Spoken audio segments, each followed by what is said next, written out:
Nu, sievietēm šis noteikti patīk. Mākslīgā intelekta pārlūkprogramma. Jau paspēja izmēģināt. Īpaši tie, kas izmantoja šo te Perplexity Pro piedāvājumu uz gadu bez maksas. Tātad pats Perplexity Pro ir uztaisījis komētu jau īstenībā laiciņu. Viņa bija pieejama tikai tiem, kas maksātos pāri 200 eiro mēnesī abonementu. Bet tagad no 22. septembra aizvakar izlaida arī Perplexity Pro lietotājiem. Var nolādēt, pamēģināt.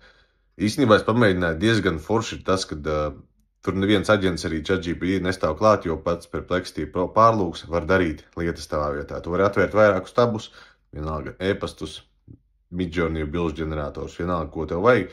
Tad tur viņam uzrakst instrukciju, ko viņam darīt pa tiem tabiem. Tad viņš pats iet, viņš pats mēģina. Nu, sievietēm šis noteikti patiks, jo es pamēģināju tādu interesantu lietu, kas varbūt vairāk tiešām sievietēm interesēs. Iegāju internetu veikalā, izvēlējos preces, saliku grozā. Tad, kad līdz checkoutam aiziet, tur tas atlaižu kodus, ir promo kodu vietiņa.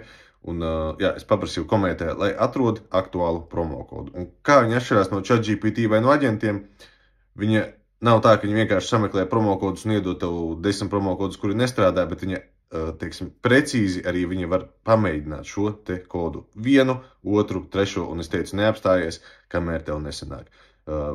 Pirmos promo kodus, man liekas, viņa mēģināja 2 minūtes.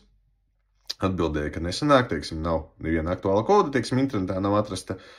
Bet es pateicu, es zinu, ka tu vari labāk pamēģini vēlreiz, un pēc 20 sekundēm manam grozam bija 10% atlaide.